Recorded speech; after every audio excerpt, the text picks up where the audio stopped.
Excuse me, gather around, please. Come on, gather around. Okay, if you're holding a ticket that says 3 o'clock tour, you're in the right place at the right time. Is everyone here? Great. We can go ahead and get started. Welcome to the National Museum of Mythical and Magical. I'm Lupus, and I'll be your tour guide today. A little bit about myself. I've been here at the museum for about 4 years now, working both public tours and night security.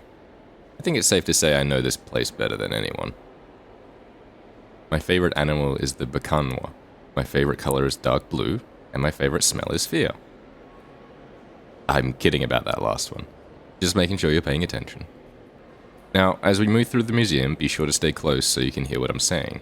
I'll go slowly, don't worry. If you have questions, please don't hesitate to ask. It's important that you stay with the group and don't go off on your own. We won't be coming back to look for you if you get off track. Oh, and if anyone has to use the bathroom, I suggest you do it now. No takers? Alright then, here we go. We'll start in the Hall of Antiquities, where some of the more ancient mythical creatures are represented. This way, please. Gather here for me, thank you. Please look behind me to the display.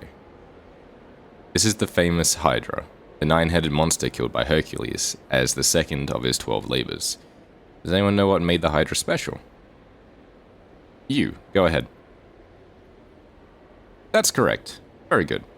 When you cut off a Hydra's head, two grow back to take its place. As you can imagine, that made killing it something of a chore for Hercules. What you see before you is an assortment of Hydra vertebrae and some of its scales recovered from an archaeological dig site, as well as a reproduction of what we think his head looks like. Scary, huh? Don't worry, it can't hurt you anymore. Probably.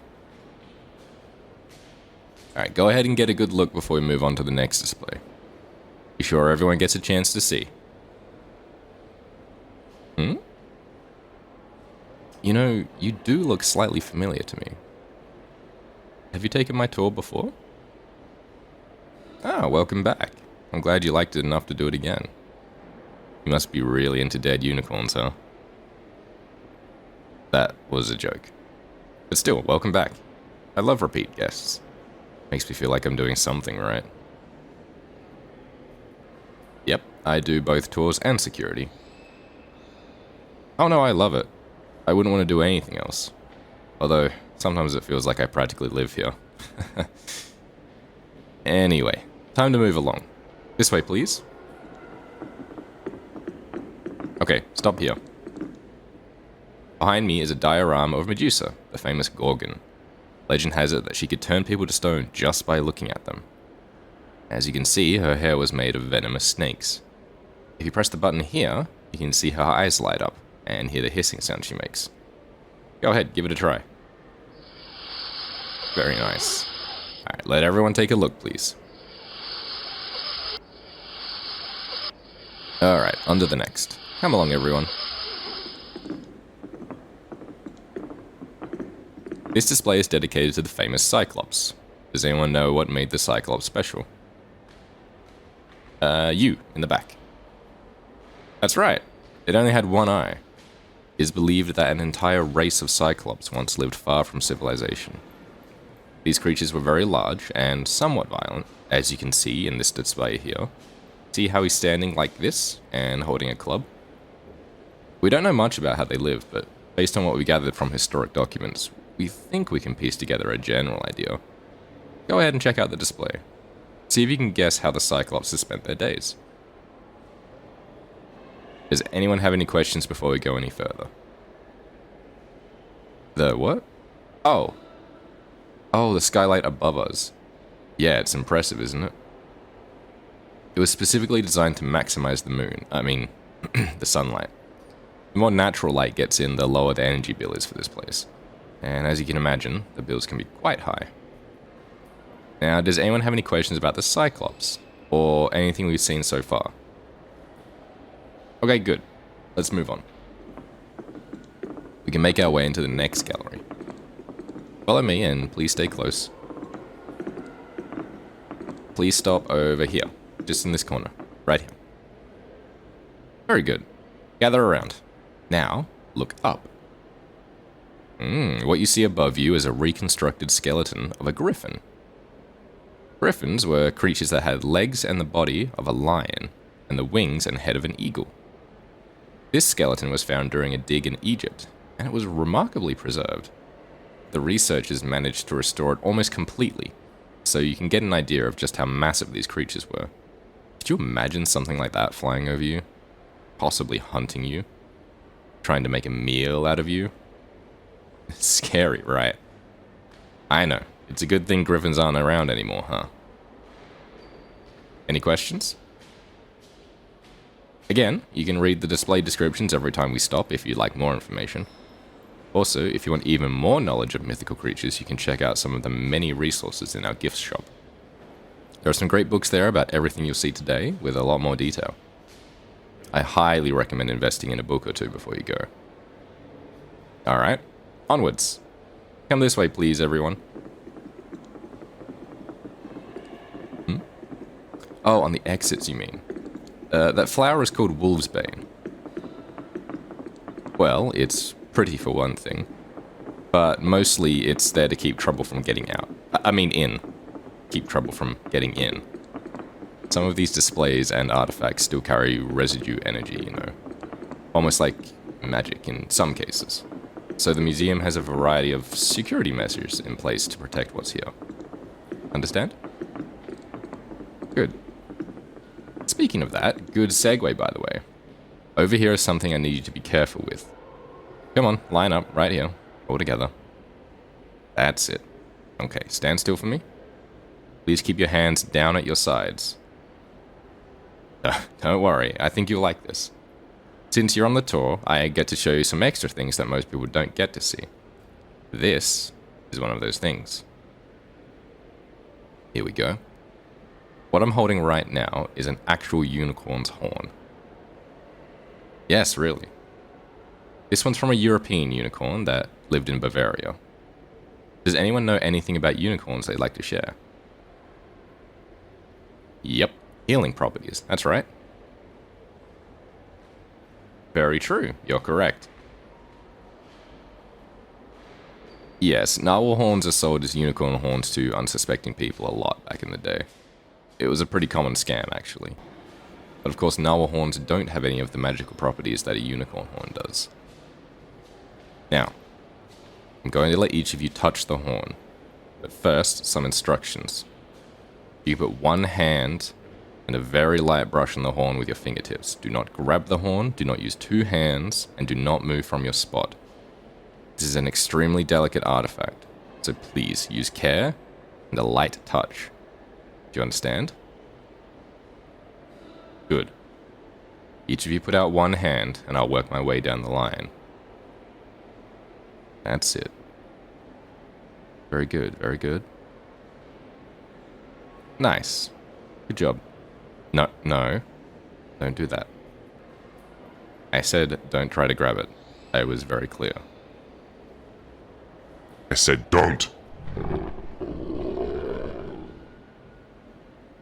Just follow the instructions. Either touch it lightly or don't touch it at all. Got it? Good. Okay, I think we're done here. Let me put this away. There we go. Now you can say you touched a real unicorn's horn. What do you think? What did it feel like to you? It feels different to everyone, actually. That's part of the magic. I know, right? It's kind of fascinating. I love the way they let me share it with you all. You guys okay? Some of you look a little scared. I know it's a lot being around all this mythical stuff, but I promise it's not really scary. And I'm here to protect you, so don't worry. Now, if you're ready, we can move on to the next thing. Very good. Follow me. What was that? Oh. Thank you. I'm flattered. I don't really go out much at night, though. Thank you anyway. I'm just very busy. Museum work, you know. Lots to do. Okay, stop right there, everyone. That's it. Perfect. This room is dedicated to some of the creatures who are tied to the moon. There's the Baknawa, of course, my favorite. It was a dragon from the Philippines that was known for wanting to eat the moon. Whenever there was an eclipse, the Baknawa was trying to eat the moon. Also, there's the moon rabbit, or moon hare. See? Very cute. The moon rabbit was believed by some cultures to live on the moon and use a mortar and pestle to make elixirs. Some even thought it made an elixir of immortality. Good stuff, right? And of course, the most famous of the moon creatures, the werewolf. Werewolves are notoriously secretive, so we don't have much of a way of artifacts or samples. But we do have some footprints cast in plaster, and a few fur samples. You're welcome to touch all of those if you like. Yeah, surprisingly soft, I know. You might think werewolves have coarse coats, but they're actually quite nice. Cozy, even. What now? What do you mean? Did I say ah? I meant were. Werewolves were notoriously secretive. Sorry about that. Sometimes I misspeak. Even given the same tour 100 times, I can still screw up. Guess I'm only human, huh? Yeah. Only human. Alright then, moving along. Come on, this way. Lots to see. Oh, also, if you like the werewolf fur, definitely check out the gift shop. There are some really adorable wolf plushies in there. I recommend taking one home with you. Seriously, if there's a child in your life, or someone who really likes wolves, maybe you just really like wolves, get a plushie. You won't regret it. Wolfsbane? I mean, there's some in the gift shop too, I think. But I don't really recommend it. I mean, it's not like anyone needs it in this day of age, right? Other than the museum, yeah.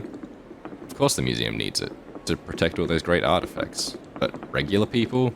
Nah, definitely not. Plus, I think they overcharge it for here. Just get a plushie and you'll be good. Right, now then. Through here is the aquarium section of the museum. Lots of very large tanks of water. I'm going to ask that you minimize flash photography or video lighting, so as to not spook the water creatures. Some of which are very much alive. Oh yes, what you're about to see is very special. But before we go in there, I do have one question. Does someone have bacon in their pocket? You sure? No one has bacon. Maybe a pork chop?